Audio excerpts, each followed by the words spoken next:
What is going on, everyone? Trust the Buzz here. If you're new to the channel, I make Charlotte Hornets content, so if that interests you, make sure you go ahead and hit that subscribe button down below. If you cannot tell by the thumbnail title of this video, I have a special video for you today. I know I didn't follow up on my promise on doing like individual videos about a prospect, but you know, with thumbnails being taken, the content I'm talking about, like my talking points being taken, it just really, for this to be a hobby, it was like, this ain't worth it. But I kind of settled down, got kind of in the right mindset, and I'm ready to go, and just, you know, all that other stuff is just other stuff. So I'm going to bring you a big episode where we talk about everybody that can land at 6, whether I like them or not. We're going to talk about guys that I like that maybe the Hornets should think about, if that's their guy, they should trade back for. We're even going to talk about second round prospects in this jumbo episode. My goal is for this to be an hour of good content. So I have my players broken down into tiers, and my tiers necessarily isn't where I value them in the draft. It's more so where I value them for the Charlotte Hornets specifically, and also where I have them as far as how I feel. So the individual players in the individual tiers, there's no difference in terms of, there's 3 to 4 guys in every tier. So if you look at a tier, the guy I mentioned first in one tier, and then I mentioned another guy last, it doesn't mean that I feel one way or the other. It's, I can't decide as far as how I feel, because I can see the fit and I can see, you know, the promise of each individual player. So I just kind of want to make that clear. It's just about how I feel. I was unable to do 1, 2, 3, 4. I just couldn't do it. So what we're going to do is just do it by tiers, and that's just technically how I feel. Tiers 1 is like obviously the best tier, but tier 2 aren't guys I hate either. Like it's more so I prefer these guys. Some of those guys in tier 1 may not even be available, so I completely understand. That's why I have tier 2, and that's why certain players in tier 2, like I said, doesn't mean they're bad players. It doesn't mean that I wouldn't want the Hornets to draft them. It's more so I prefer these guys, but it could be possible they're not there. So because, you know, all the rumors and all the things being talked about.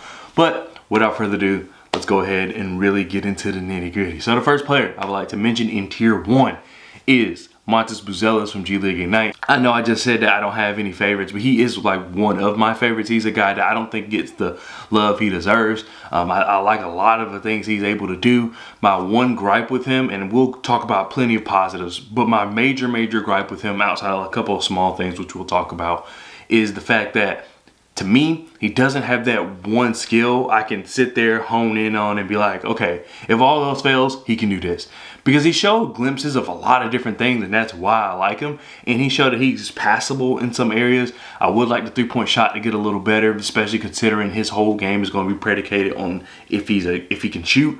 But for the way I think the Hornets will use him year 1, year 2, I think that will allow him to kind of come into his own, develop his shot, and then go on to be the player I believe he can be. I think with the G League Ignite, you got Ron Holland there, you got Tyler Smith there, and just how the G League Ignite was kind of ran, really wasn't any spacing, allowed for too many, above the break threes, and it just really wasn't a flow of offense. I think with the Charlotte Hornets, he's going to be able to spread his wings a little more, but in a confined role, instead of trying to just, the G League Ignite is mostly just, you're talented, go do what you got to do.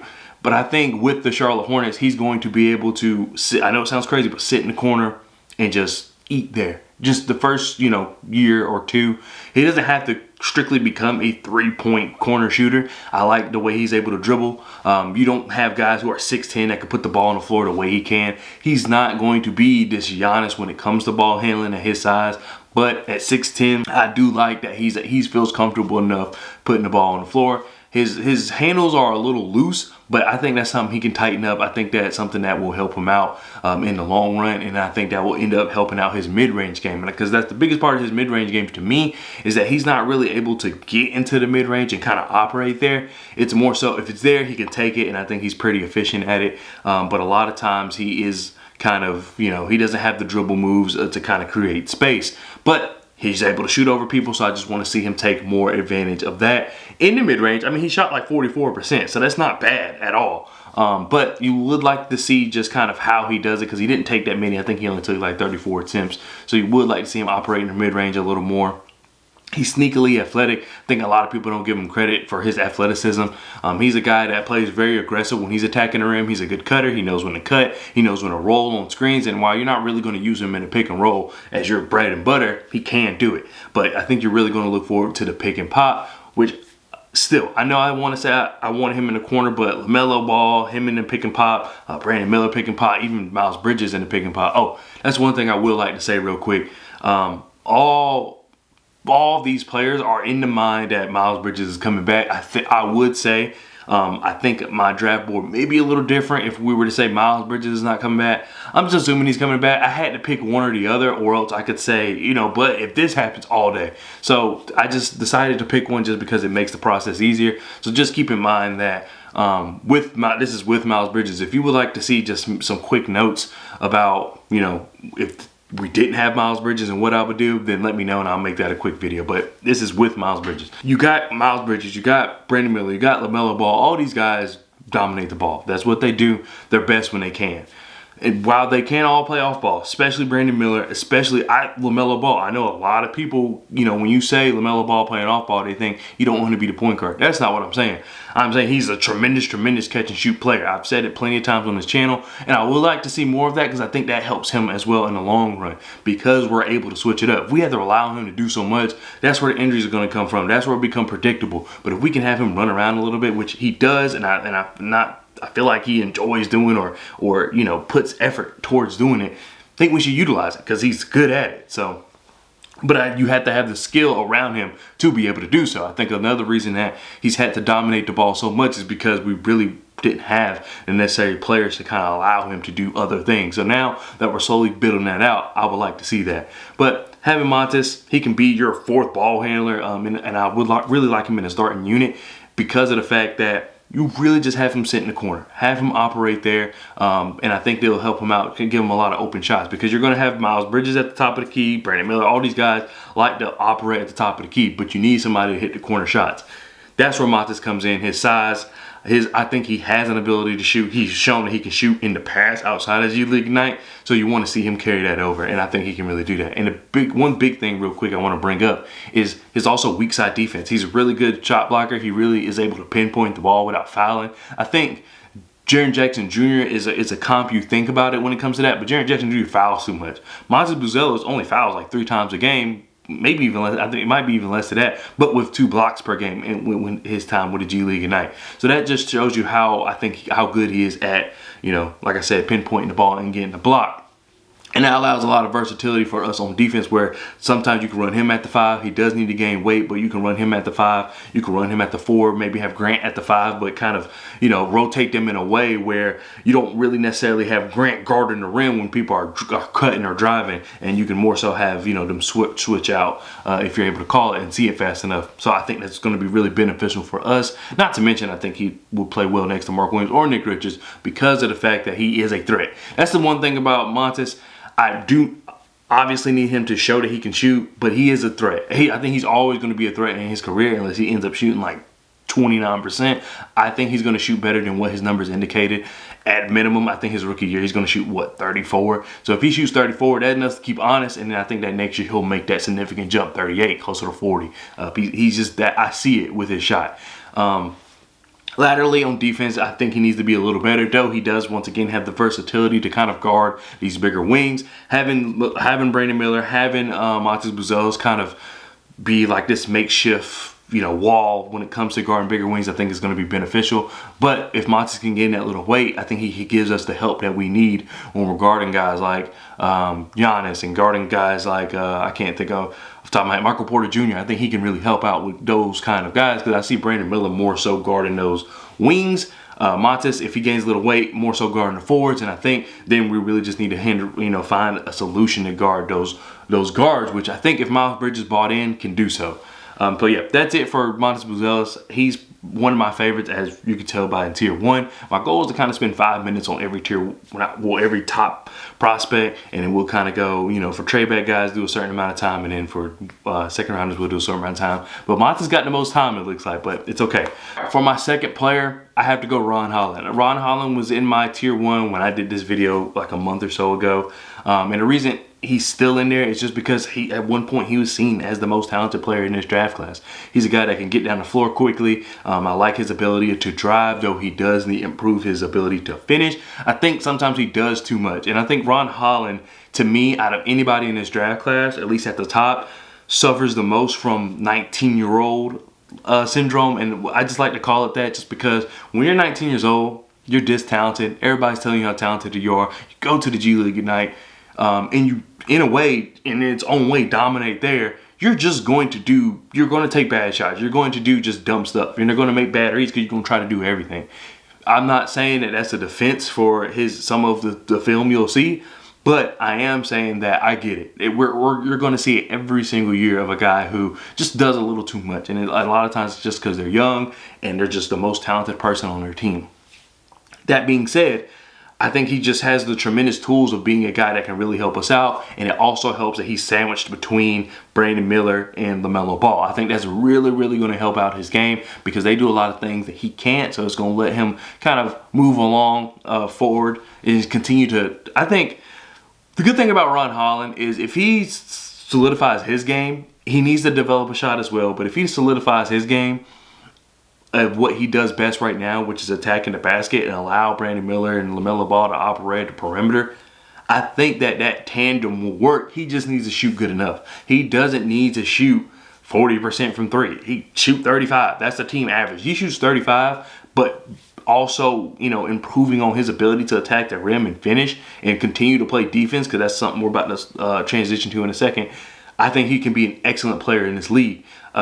You need the ability to shoot. You need to be a threat. I think that's the biggest thing in the NBA. I think people are too focused on what your percentages are and, breaking down like the zones. You just have to be a threat. You just have to be a threat. You cannot allow teams to leave you open. That's the problem where, you kind of see, we just saw Josh Giddey get traded yesterday. That's one of the biggest things that hurt OKC. Josh Giddey's actual three-point numbers aren't terrible. I mean, they're not great either, but they're not terrible.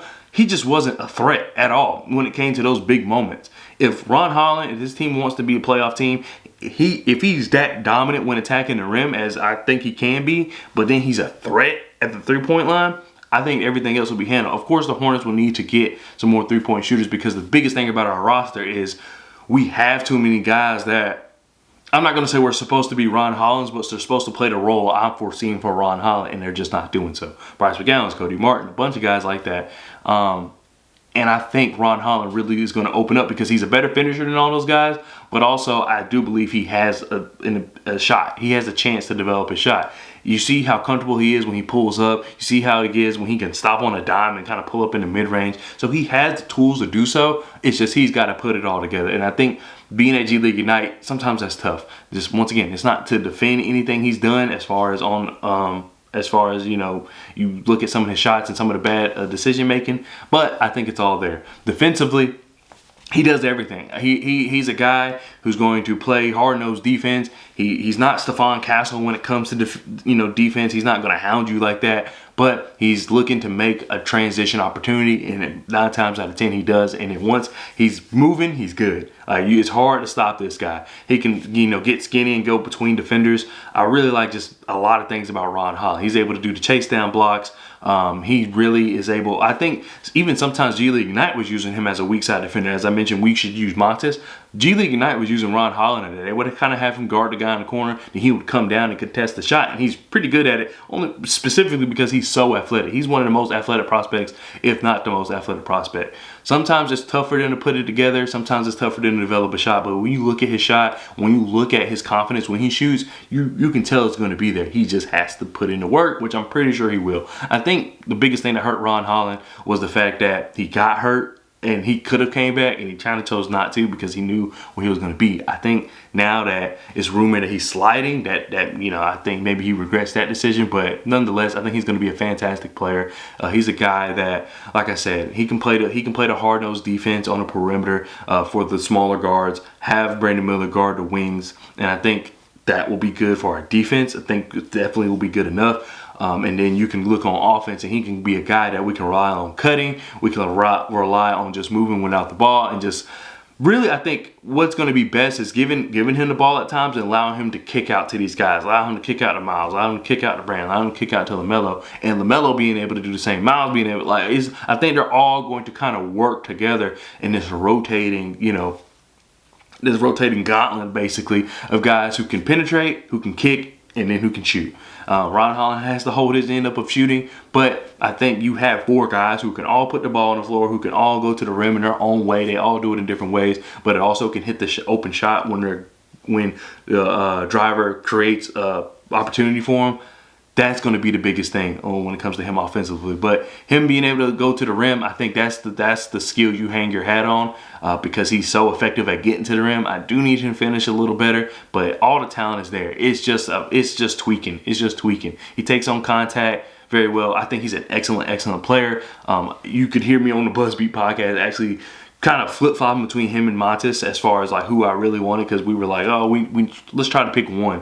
And I picked him then. But I kind of slowly came back and went to Montes just because of the fact that I do just like more of what Montes is able to allow for the team versatility wise, but skill wise, I do think Holland's an excellent player, and it's a shame that he's falling down a lot of people's boards. All right, for my third player, it's not going to be who you expect. However, I have to pick this guy. I think he's too talented, and he's someone that I've said if given this caveat, he would be the #1 player in the draft, and that's Reed Sheppard. I can't deny the talent of Reed Sheppard. He does everything so well. The only thing you're missing from him is his ability to get to the rim, and he knows that, so therefore he doesn't really try to do anything extra. But when it comes to defense, when it comes to shooting, when it comes to basketball IQ, when it comes to making yourself available on offense to your playmakers, he does all of that. And there's nothing that you can really look at his game and say, that's a big flaw. That's a big flaw outside of his height. But I told myself, if that's your only caveat and you love the skill set of the guy, you have to have him in tier 1. He's a guy, if he was 6'5", he's the top player in this draft. It's his height. That's the only thing that's holding him back. Yes, I will say there's a few other things that you would like to see from him, as far as he doesn't really create for himself, as far as he doesn't have any dribble moves to really create space between him and the defender. That's fine. I see him more of an off-ball player anyway. I think he will thrive off-ball. Look at some of the off-ball things he was doing at Kentucky. He's a good defender when we're guarding those smaller guards. Let's not forget, like, there are still smaller guards in the NBA. Not everybody's LaMelo Ball size, so he can guard those guys, and I think he'll be just fine at it. He's not going to be some lock-up defender. He's not going to be what Alec Caruso is. He's not going to be what Drew Holiday is. He's not going to be those guys because of his height. But he's going to be a guy that's TJ McConnell. He's going to be a guy that's similar to those type of guys that can really play defense. Like we see Jamal Shead, or Sheed, however you pronounce his last name, from Houston. He's smaller, and I think that's what's holding him back from being a higher draft pick. But he was guarding everybody, and he was an excellent point of attack defender. It's just he's smaller. So Reed Sheppard doesn't play defense like that. He's not a Stephon Castle where he's just going to hound the guy. But I think he plays really solid defense, and I think that's good enough for this league, especially considering we do have, I think a big thing that we struggled with was guarding those smaller guys because we were putting Brandon Miller on them. I think having someone that can do, what we are hoping Reed Sheppard could do would be beneficial for the team because it allows Brandon Miller to focus on the wings. And then when Miles Bridges on-ball defense is your tertiary defender, I think you're pretty good because I really like his on-ball defense. I really just need him to be more locked in defensively off-ball, but that's something where I think a good team can help. It sucks that you don't want to say, oh well, I hope those two things will kind of get him sparked up to play off-ball defense, but I do think it will. It's unfortunate that's the case. You should not have to really count on those two things, but I think that will help him and that will help us in the long run. But defensively, I'm not too concerned about Reed Sheppard if the matchups are right. That's just really kind of my biggest thing about that. And then we move on to his offense. His offensive game, like I said, he moves very well without the ball. He's a very smart player. He knows how to use the pick and roll. He knows how to dump to the open person. He's always kind of scanning the field. I think one thing he does miss kind of the paint a little bit when he's trying to see. Maybe that could be because he's small, but sometimes I see on film you can see him look, but he just maybe he doesn't believe in his passing. I don't know, but there's sometimes he just kind of overlooks the paint a little bit.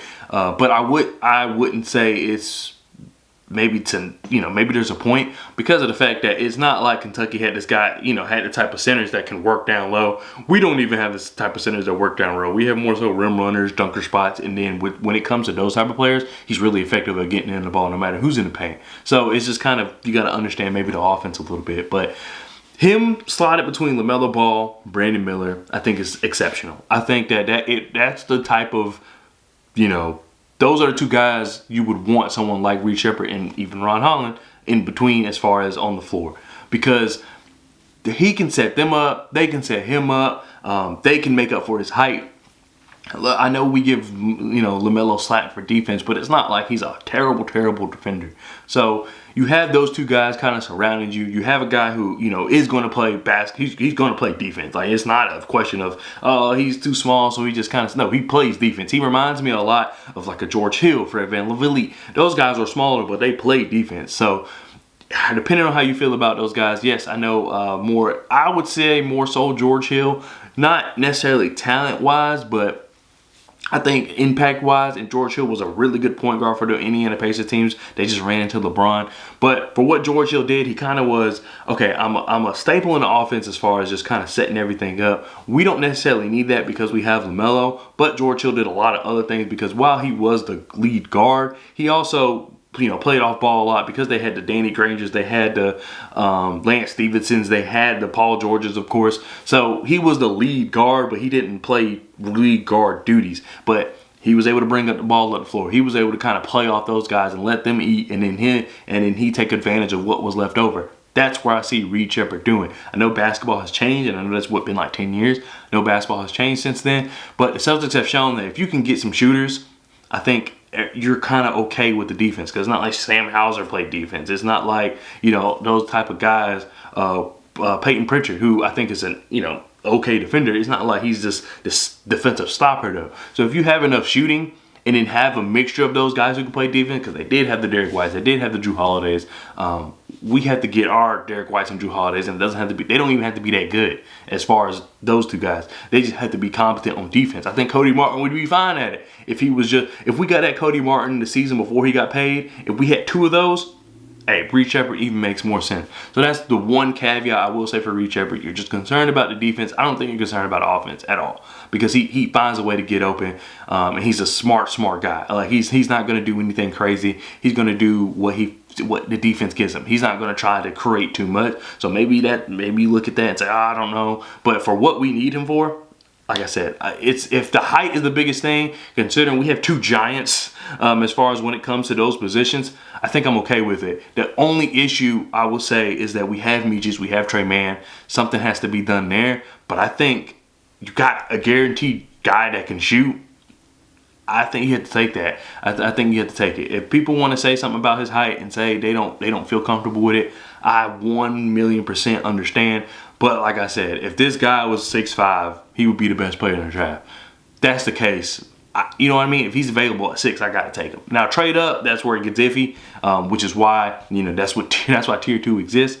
But I think he's a really, really good player, and I really like what he does, and I think he can be very beneficial for this team. All right, now we move into Tier 2. Once again, Tier 2 are guys I like, just not as much as guys in Tier 1.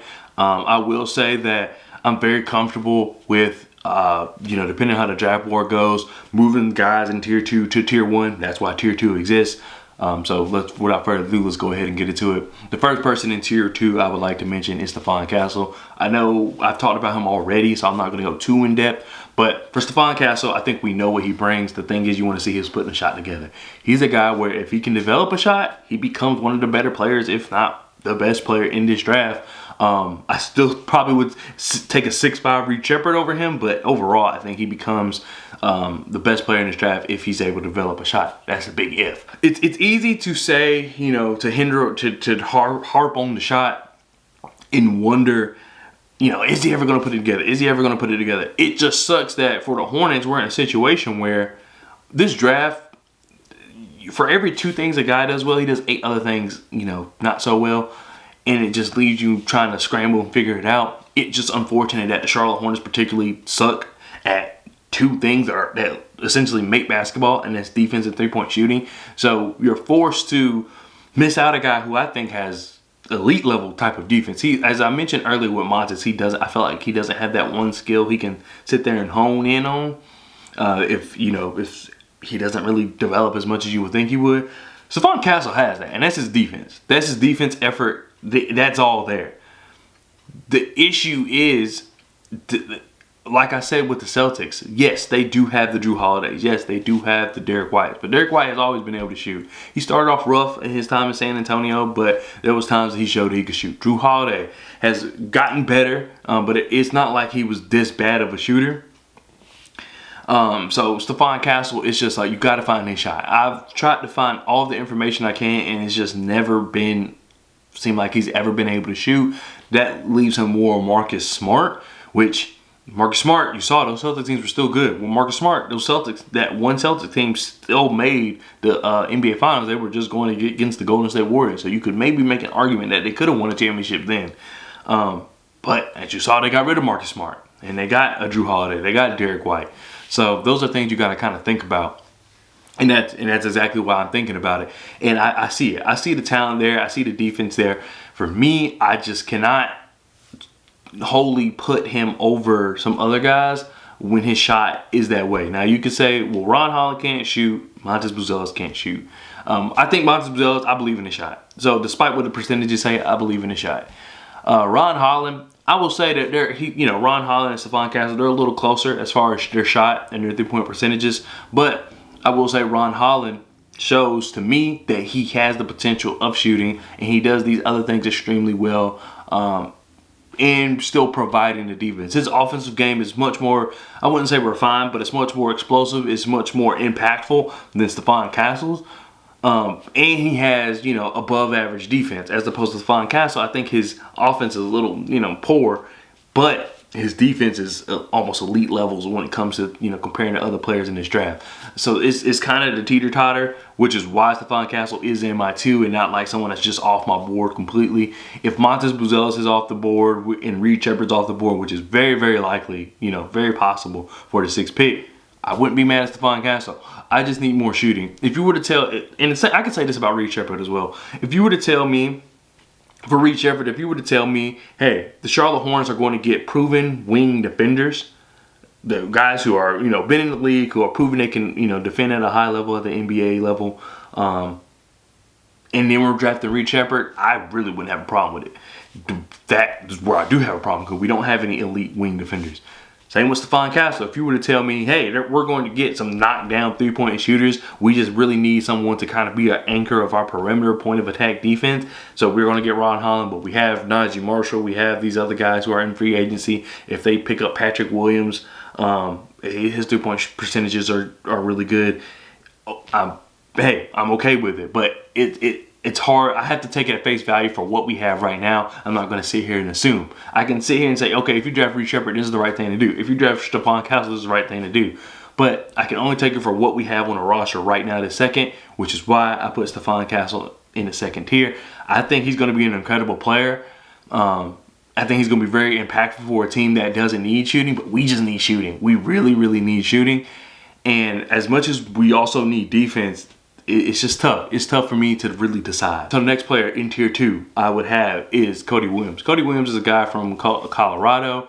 He's Jalen Williams' brother. I really like his game. My biggest thing is he needs to gain weight, and that sometimes on film he just kind of disappeared. Now, he had Tristan Silva on his team. He had KJ Simpson, 2 dominant college basketball players. I think they're both really good as far as, depending on what you're looking for, especially Tristan Silva.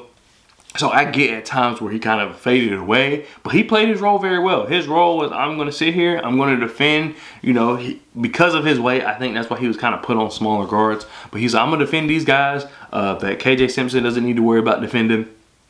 And I'm going to, create transition offense. I'm going to, make myself available at the 3-point line. If I do have the ball playing this point forward-esque role, I will be able to make the most of it due to my, incredible wingspan, length, and then also just my strides. He has very significant strides where he's able to get through, tight spaces and kind of still go up to the rim. With his wingspan, allows him to finish over a lot of people. So you add a little bit of vertical to that. Plus his wingspan, he's able to finish over the bigger defenders in the league, and I think that's really good. He looked like a really solid finisher. It's just like I said, with him, nothing stuck out as far as when you look at him on film.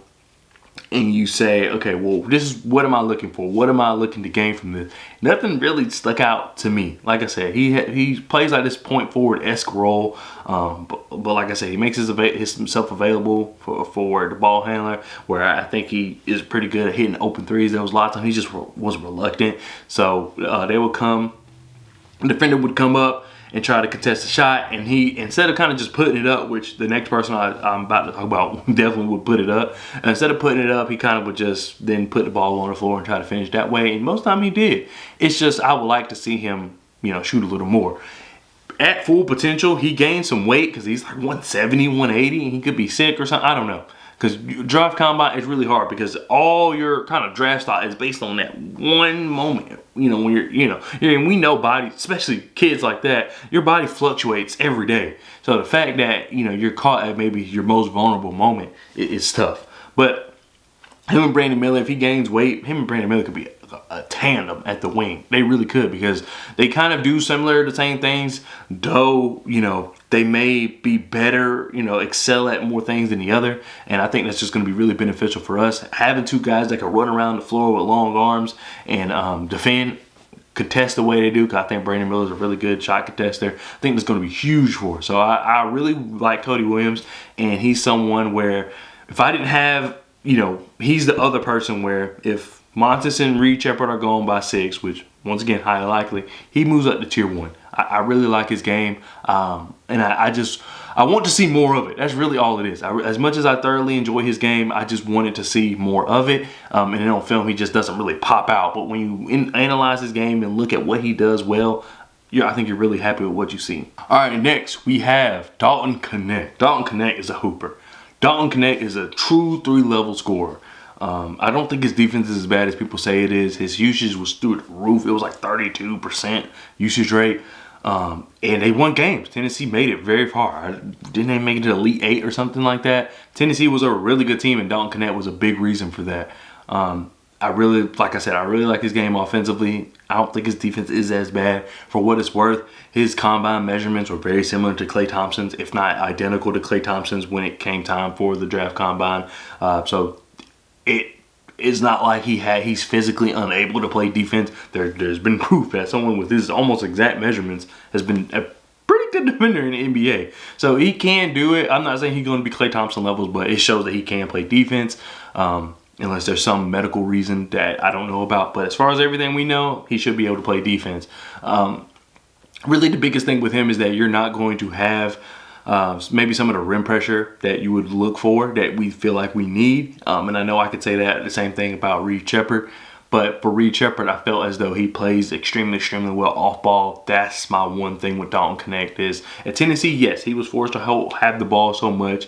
But will he be able to transition to the NBA where not, you're the fourth option? You know what I mean? Will he be able to do that? And I think anybody's able to do it, but what are you best at? If your best skill set is having the ball, you have 4 guys or 3 guys who are going to dominate the ball. You're not really going to get your opportunity. You're not really going to be at your fullest potential. Now, we've seen players come into the league one way, leave another way, or play another way. You know what I mean? And it works out for them. They kind of pick up this new skill, or they get in this role and embrace it. I feel like he could be that. Based on everything I heard about him, about going to, I forgot what school he went to before. It was like Northern Colorado or something, and then transferring to Tennessee. He picked up a new role of being the guy that he is, and he excelled at it. Can he do it again? I think so. However, I like what he does. He's such a good scorer, and I don't want to take that away from him.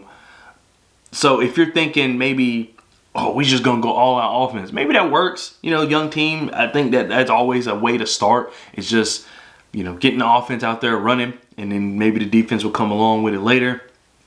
But I don't think that's the direction Charlotte Hornets should go. That's kind of my biggest thing. There's not a shot he doesn't like, which is good and bad. As I mentioned earlier with Cody Williams, there was times that I felt as though he was open, even though there was a closeout coming, and he just kind of put the ball on the floor and went into traffic. And while he made the shot often, it's like, I'd rather see you take the shot. Dalton Knecht's going to take the shot, and more times than not, he's going to make it. It's just, as much as I praise for him offensively, you do want to see more on the defensive end, even though I don't think his defense, like I said, is as bad as everybody says it is. But you do want to see more on the defensive end. He gets lost, he gets attacked, he gets hunted. So those are, you know, you look at it and be like, oh, well, you know, is it a Luka situation in Dallas as far as, you know, at the college level? One thing I will say, though, is when you're carrying offense the way you have to, if you're Luka or if you're Dalton Connect, it's hard to turn around and play defense. Only the elites of the elites do it. And then also with Luka being so elite on offense, it's hard, you know, to think he can kind of do something even close on defense after doing that on offense 7 games. So, Dalton Connect, I really like it. I really like the fit with the team. That's why he's in this tier 2. He's not someone where he would still remain in tier 2, I believe. But I really wouldn't feel, you know, any different about him and Cody Williams and Stephon Castle. If we were to draft any of those guys, I would feel the exact same because I do feel like he's extremely talented. I'd more so struggle with the fit with the team. His fit as a player, I think, can be good in the right place. Fit with the team, with my assumption of we're keeping Miles Bridges, I don't really see it. If you want to say he's going to be our 6th man off the bench and then kind of light it up from there, that I will say that changes my perspective a little bit. As of right now, I'm trying to think. I don't really even see he'll get that because I think at some point you can't have Trey Mann running 2 forever, especially considering how he plays. I think you need someone that's more fitting. If that's the case, I would like to see, you know, Stephon Castle, Cody Williams, Ron Holland in that role, or you know, bring up Montes and then, you know, shift people back, and then have Trey Mann operate as I'm saying Dalton Connect should operate, and with the 6 man is lighting it up. So that's kind of just where I'm at with that. But it's no slight to Dalton Connect. There's some things I want to see from him as I'm looking at my notes. There's definitely some things I want to see from him, but he's an extra talented player. It's just he doesn't really create separation for himself as good of a scorer he is. And then he just really, to me, like I said, struggles on defense. Though he's not horrible, it's just not good enough to make me be like, okay, I'm willing to take all this offense when we have such a struggle on defense. The last player I have in tier 2, and the reason he's in tier 2 and not tier 3 is tier 3 are players who I acknowledge are good, who I acknowledge could be available at 6, but I'm just kind of like, I stay away from. So he's better than that to me. It's just more so I'm not in love with everything he does. And that's Devin Carter. At one point in the midsection, which I didn't record no video for it, because like I said, I just didn't feel like it. Devin Carter was in my tier 1 from Providence. I thought he was what we would hope Reed Sheppard would be, but with a little more, because he plays a lot bigger than what he is. He's 6'2", 6'3", but he averages 8 rebounds a game, gets 1 steal, 1 block. He's that kind of player, and he's excellent at it. He thrives at it. He's a ball hawk on defense. He's always going to find his way around the ball when it comes to his defensive game. Has a 6'8" wingspan, I believe, to be a 6'2", 6'3" guard. So at times you can look and say, oh, he's better than Reed Sheppard. But my thing with him is there was just times where his jump shot's a little slow, his handles are a little loose, not to mention he is shorter. So there's things where I really just need a little more from him as a guard. If your handles can't be loose when you he doesn't dominate the ball, but he does probably prefer the ball in his hand. He's not as smooth of a off-ball scorer or off-ball impact as Reed Sheppard is. And the reason I compare him to Reed Sheppard because these guys are like the same height, though Devin Carter I think has, you know, like I said, way better wingspan. But overall, that's kind of really where it is for me. He's more of a point guard, and I don't really want a point guard. We don't really need a point guard. We have Meach, we have Trey Mann. I think Reed Sheppard serves more of a shooting guard, though, despite his height. He's not, skill-wise, he's a shooting guard. I get that physicality-wise he may not be, but skill-wise he is a shooting guard to me. And that's kind of why I have him over to Devin Carter. Another thing about Devin Carter is he really broke out onto the scene last year. And I think he still has ways to develop. So I just wouldn't be surprised if you see him kind of develop into an even better player where he is able to, play more off ball. His jump shot with NBA help is a little quicker. His handles get a little tighter, and he's able to kind of get around players a little easier when attacking the rim. All these things. I think he's an incredible player. That's why he's in tier 2. I'm just not in love with him as much as I was. But best case scenario, he's a Derek White. He is the definition of possibly being a Derek White, Jalen Suggs type player. I feel like I'm slowly talking myself more into him. and maybe possibly moving him up. But we're already recording a video. We're live. But he's an excellent player. Excellent player. But like I said, I really see him more of a lead guard. And right now, I don't feel like we need that. It's unfortunate because I feel like we're going to miss out on a good player. But overall, lead guard-esque. And I think I just need to see a little more from him as far as, you know, is this consistent? Because he has slowly been getting better, but he wasn't always able to shoot like this. He just now started shooting like this. So it's just certain things about his game where it's like, okay, all of a sudden you make the jump. Not to say that it's not, you know, you're not good. People can make jumps and be, you know, that's how they are forever. But it's just something that you got to evaluate. And I just don't think he has the overall feel for the game the way I believe someone like Reed Sheppard does. Okay. So now we move on to tier 3. Tier 3, as I mentioned earlier, are guys who I understand are good. Some of them I have above players, you know, in my overall big board than guys I have picking for us. And I know I picked a lot of players for us, but, you know, some of my tier was kind of predicated on if they'll be available. Montes Buzelos flirts around with being available. Yeah, I saw reports that the Hornets were willing to trade up, possibly for Clinton or Reed Sheppard, though I feel as though it may be for Reed Sheppard. So it's just, you know, I felt more comfortable putting those guys up there. These are guys who I think will be available. Honestly, I think all three will be available. I just don't see it. I don't see it for us. And the first one in that tier is Rob Dillingham from Kentucky, Reed Sheppard's teammate. The reason I would have Reed Sheppard over Rob Dillingham is I think Rob Dillingham is electric. He's an electric player. Does not work for us. We had a guy like that. Well, we have two guys like that. Well, we had a guy like that, and we have a guy like that. So one guy I'd like to mention is Malik Monk. Malik Monk is Rob Dillingham. They're very similar. Rob Dillingham is an athletic, quick, microwave scorer. He can score from anywhere on the floor. I really thoroughly enjoy his game. The thing is, him being so short, he's not the defender I would see Reed Sheppard being. Though on offense, this is the thing. Rob Dillingham, I don't think you're drafting him for the defense. You're not drafting to say, I hope he becomes a decent defender. I hope he becomes an average defender. I don't think that's why you're getting him. You get Rob Dillingham because you understand what you have around you and he can put up the ball. That is exactly what you're drafting for. If you draft him for anything else, that's your fault as a team, as a franchise. He's extremely talented. I think he's one of the better players in the draft. Him falling has to only be because of his height, because offensively he's one of the most gifted players in this class. It's just his defense is lackluster. Now his defense is, I think to me, he's very an active defender. You know, I like to use that word for guys who try on defense, who try to make plays. They just throw themselves out of the play, which Rob Dillingham does a lot, or they're just kind of doing too much, and it just, when you do too much, you're not doing enough. When you do too much, you're not really doing anything. He kind of falls into that category. He's erratic offensively and defensively, so at times you're just not going to know what he's going to do. But like I said, you're getting him for the offense, and he's a tremendous offensive player.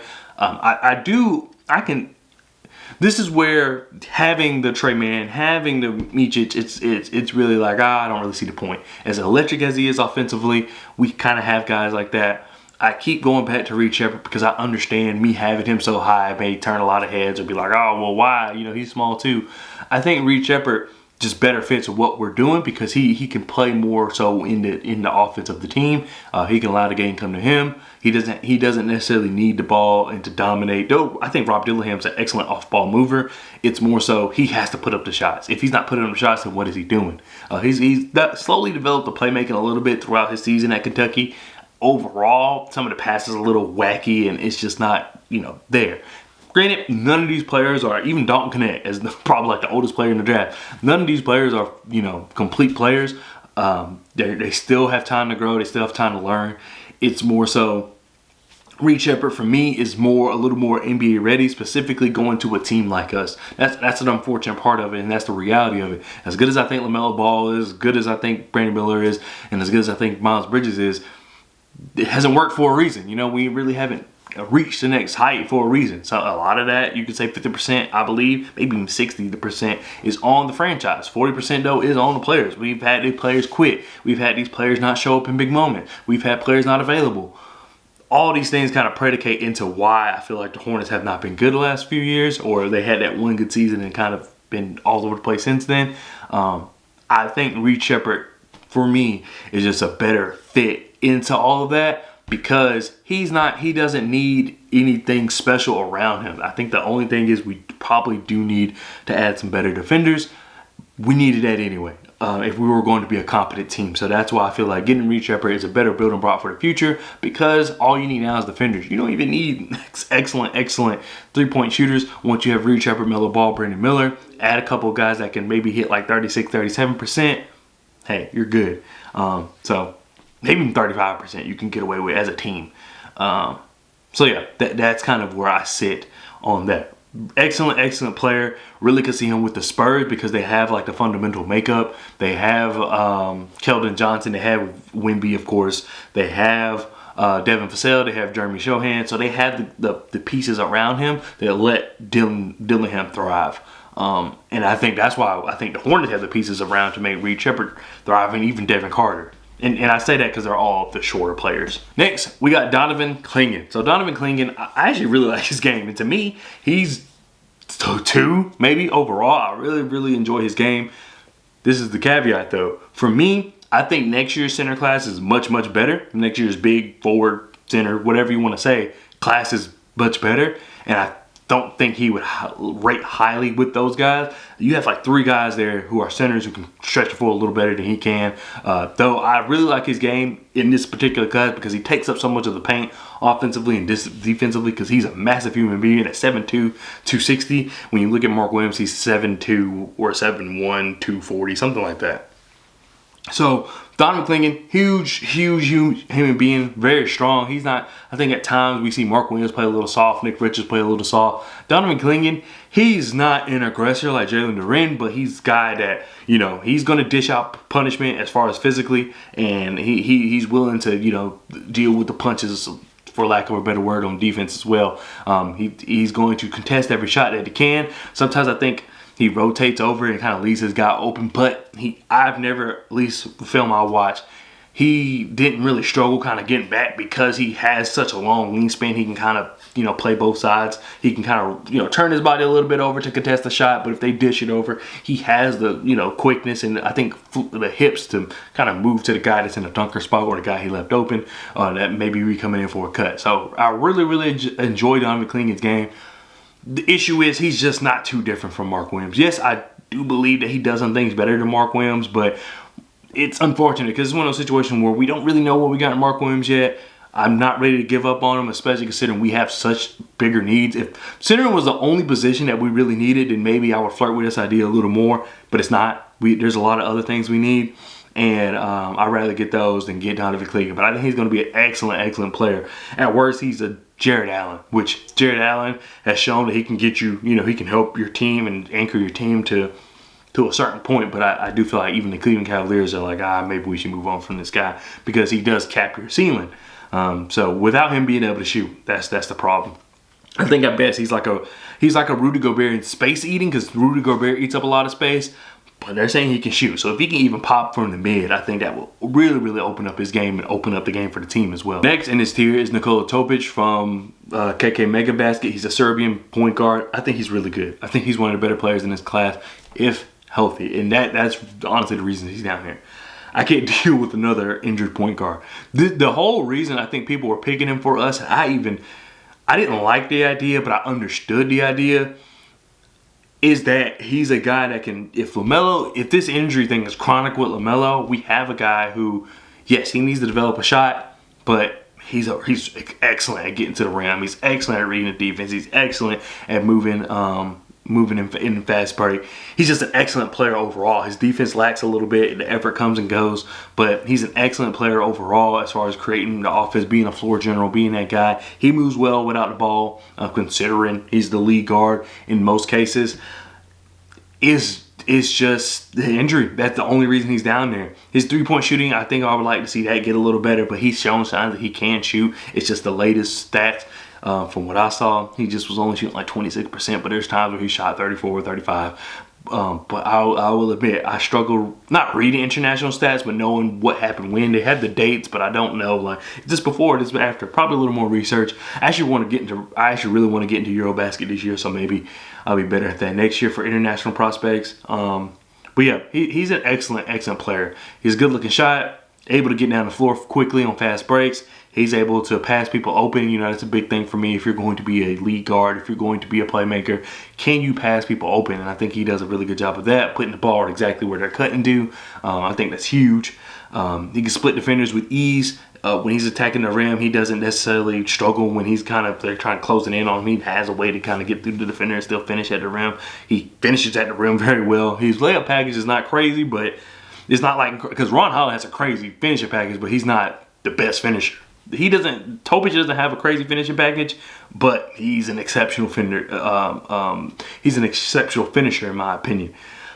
Like I said, the shot consistency, the defensive effort consistency, he has the build to do it. He's like 6'7".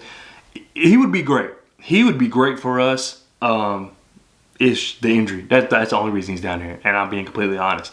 That's why I have him down here. But overall, as a player, as a prospect, excellent player. All right, so now we're moving on to the not availables, and these are guys who just are not going to be available. And that's Alexander Sarr and Zachary Richiche.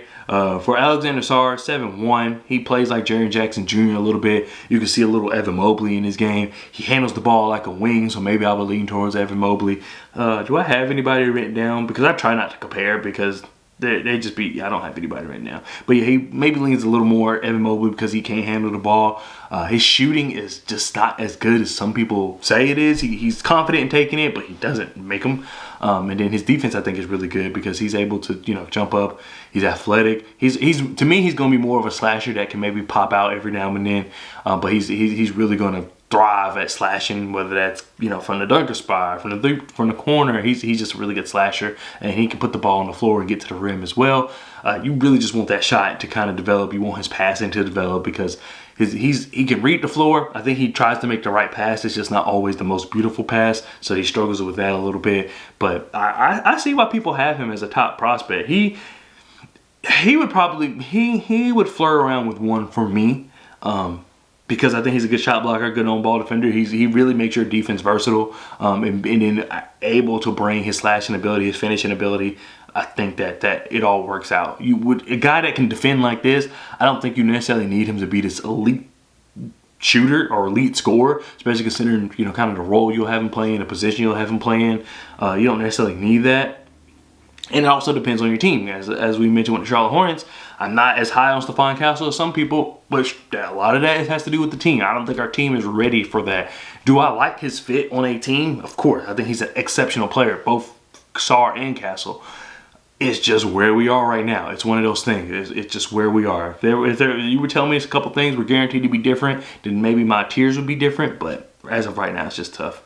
And I will say for his size, he doesn't have any post moves, and he doesn't really need it because he just kind of towers over people, but you would like to see him develop a little something just because at the NBA level, you have guys who, I think someone that can command the post that way and have even a little bit of post moves, I think it really helps them out a lot in this league. As I mentioned, Zachary Richiche is next. This guy I'm not actually really high on. I think he's an incredible three-point shooter. He has what it takes to be a 3-and-D wing.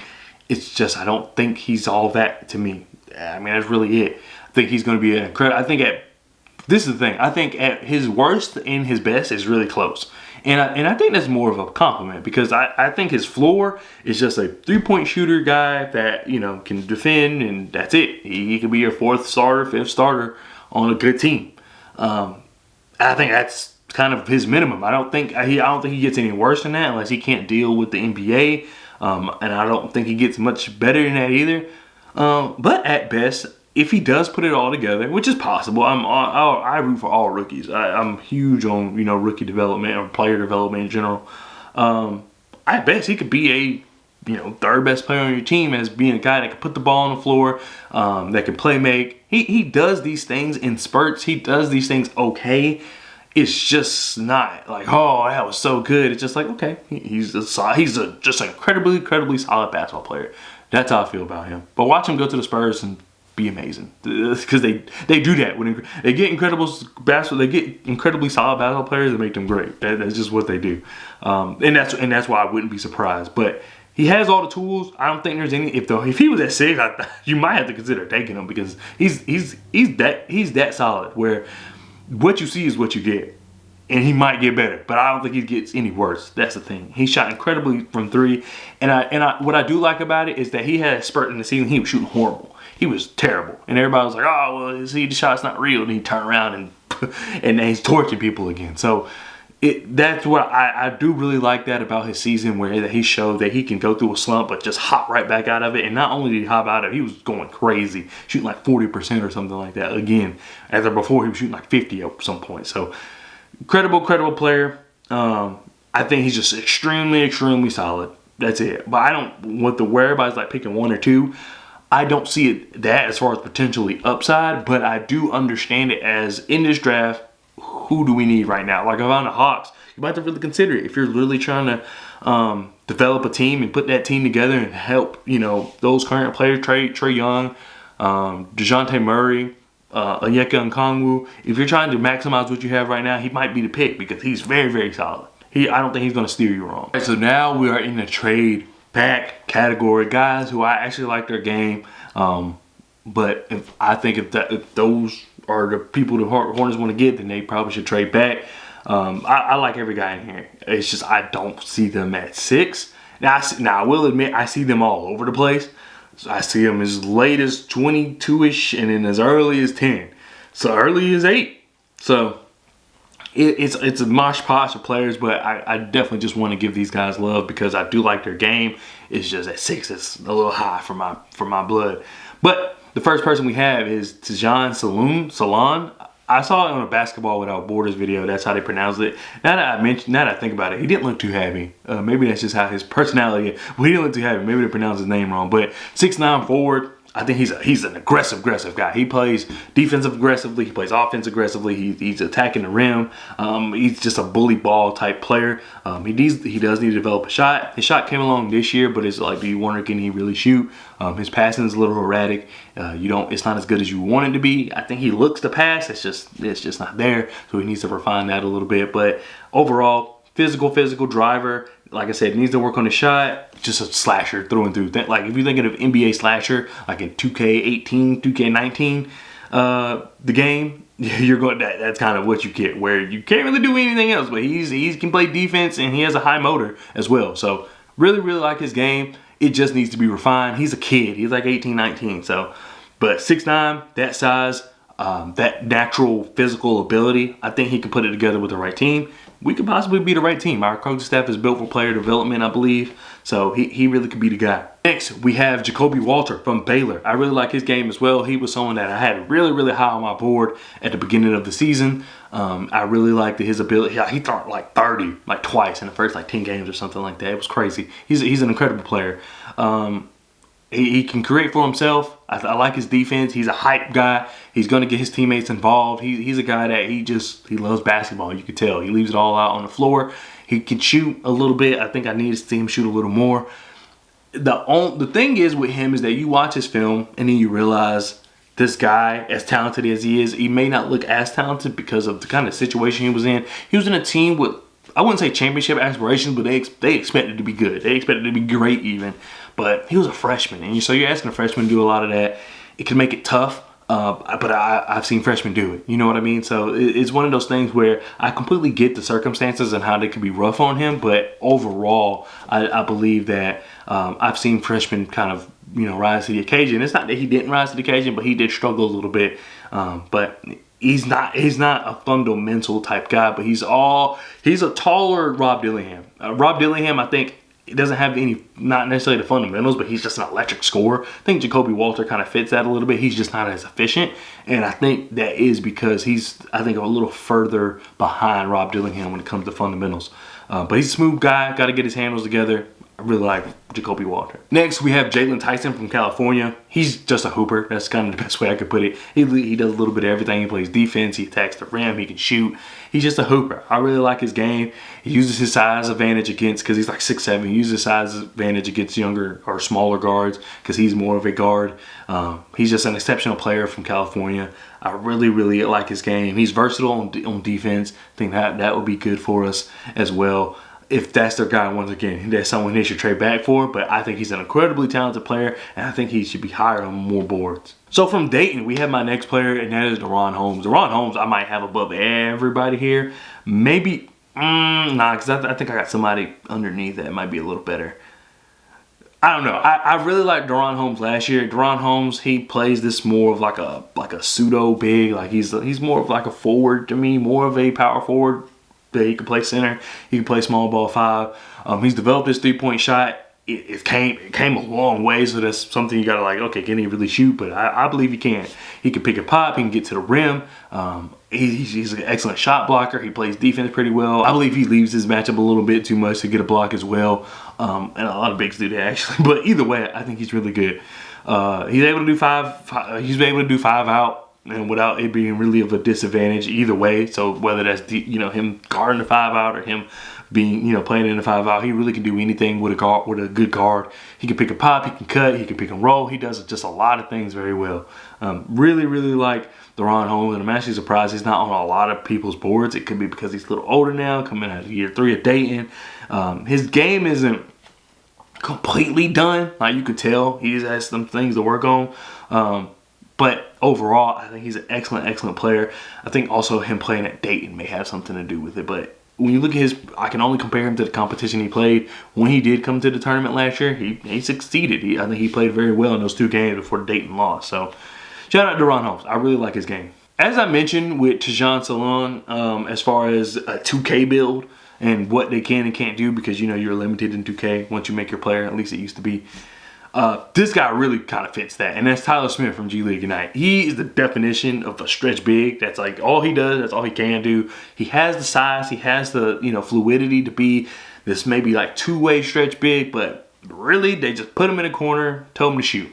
It didn't really use him much in pick and pop. They really didn't use any actions or anything for him to kind of just, if he was standing there, they would give him the ball and he'll put it up. That's really it.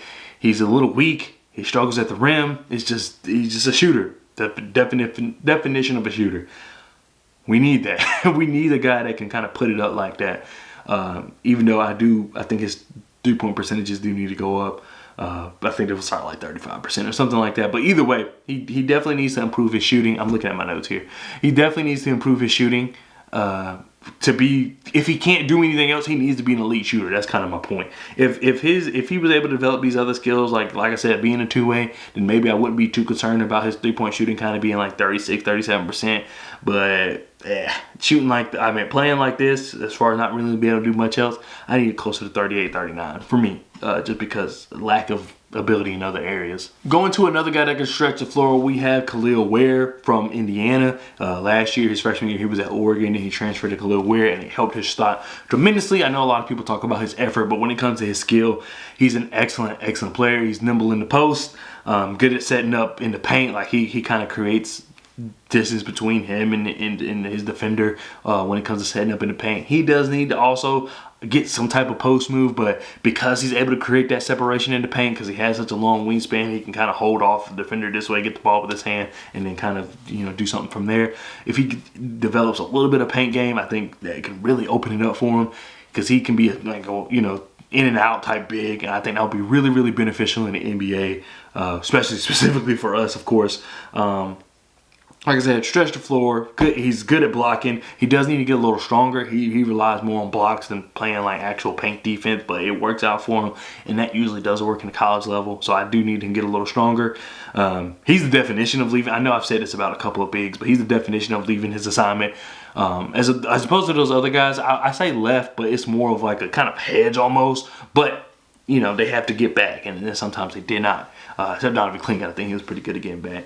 Khalil Ware just straight up leaves his guy. He just straight up leaves his guy to go for the block shot. Sometimes it works out for him, I think, because he offers like 2 blocks. But athletic big that can shoot, he really could be like an in and out big, and I think that would be really good for him.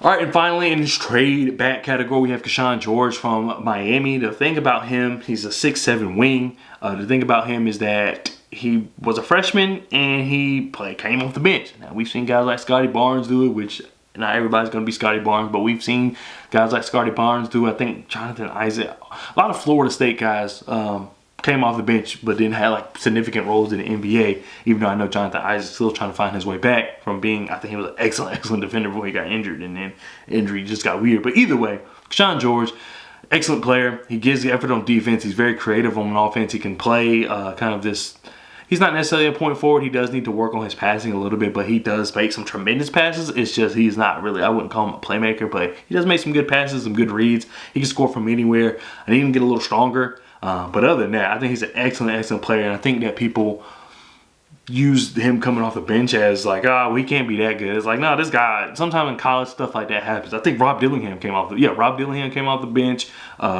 Didn't Devin Booker come out? Like, some really good players came off the bench. And we don't even know if Rob Dillingham is going to be that good yet, but either way, you get the point. I would look at more the talent and, you know, kind of the semantics of it all. And I think Keshawn George is a really good player. So I've been talking enough, so we are going to rapid fire through these second round picks. These are all a bunch of guys that I can see us getting in the second round with our 42nd pick, I believe. And yeah, I'm just going to go ahead and shoot through these because we need to wrap up this video. This video has gotten long enough, and I'm pretty sure you don't want to see all this. But for the first player, we have Dylan Jones from Weber State, School of Damian Lillard. He's a good, big rebounding wing. He needs to show that he can shoot. He struggled shooting, but getting to the paint, dominating the paint with his size, making it difficult for people to even really put a hand on him when it comes to trying to guard him because he's so aggressive when attacking the rim. I think that all works out for him, and I think that could really work out for us. The definition of bully ball, like I said, needs to improve the three-point shot. His size kind of makes up for his defense because he's not that good of a defender, but I think his size just makes it difficult for people to get around him, get over him. I think, you know, his physicality is what allows him to beat the pass for being a subpar defender. And by subpar is just positioning and things like that. But as far as like his ability, his physical ability, he's very physical. He has the size. It makes him a good defender. He's not as athletic as you would like for him to be. So that's something that you have to, you know, think about. But as far as what he can do as far as getting to the rim, staying in front of his guy, rebounding at a high rate, it's a guy you have to think about in the second round. Nikola Jurčić, I believe, from Serbia as well, from KK Mega Basket also. He's a guy that could end up being in the first round, but he's a really incredible slasher. After, I think last year, he kind of fell off because of his shooting. He improved his shooting, though it still needs a ways to go, but he improved his shooting. Good cutter, good driver. He uses screens very well to get around and attack the rim. He's going to get to the rim. He knows how to control the game. He slows up, slows down. He really plays at his own pace and makes it difficult for people to kind of keep up with him. Not because of blazing speed, it's just that you don't know what speed he's going to use. And I really like him. Shifty, creative driver. I think that will be good for us. And he's shown that he can develop. He's developing his shot, which I think also in turn will be good for us. Next is Oso. We're just going to call him Oso. Oso Ighodaro, I believe, from Marquette. He's just a defender. That's straight up what he is. He's a guy that can, I think, honestly defend every single position.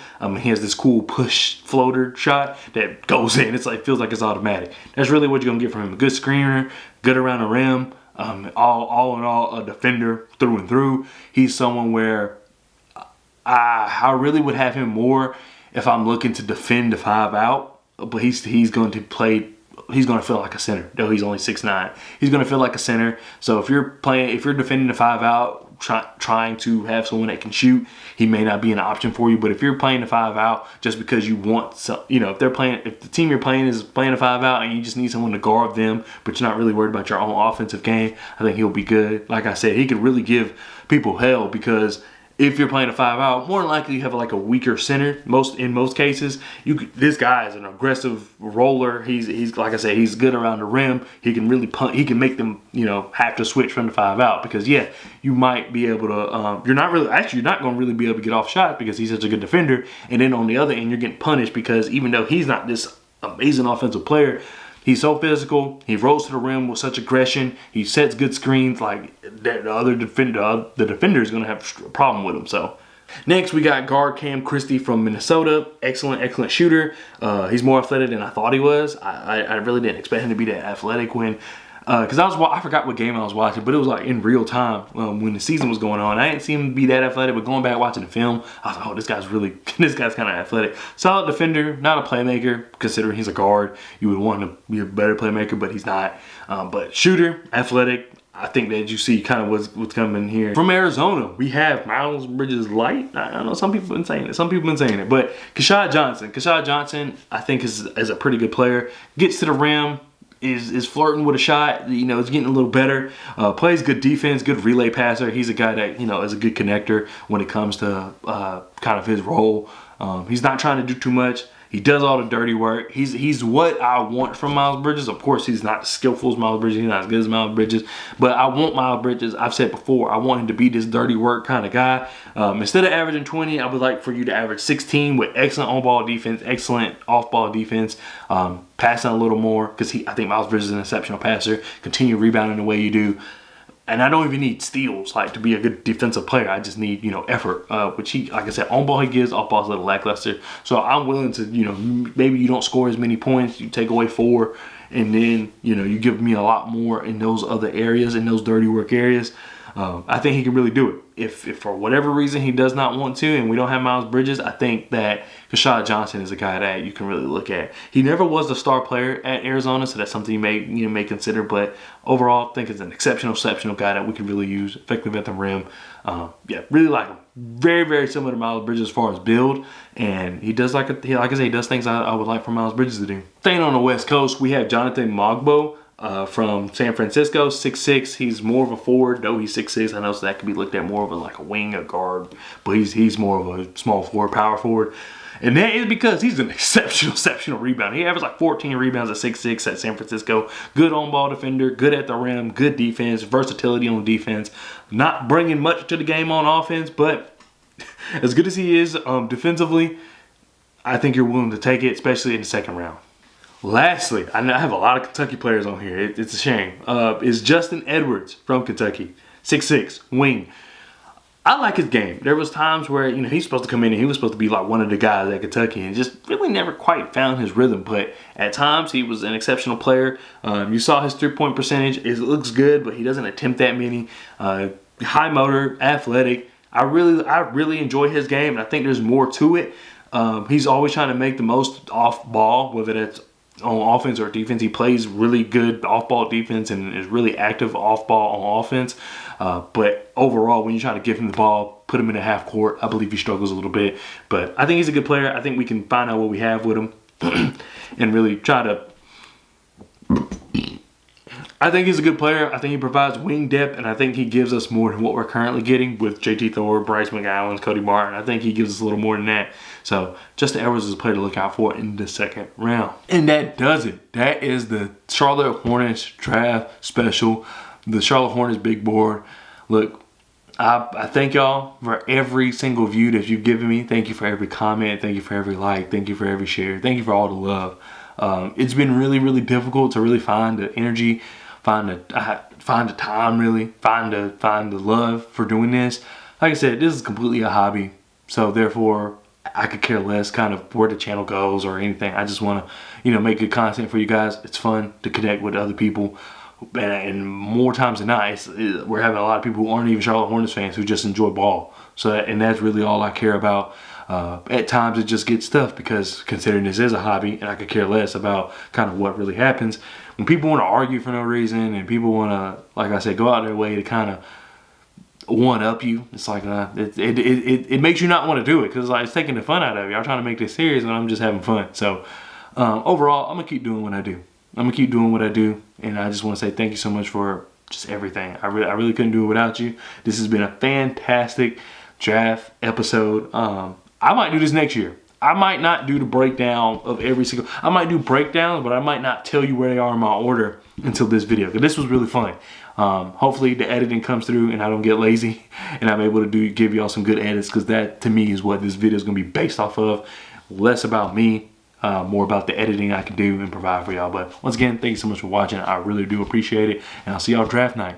Peace.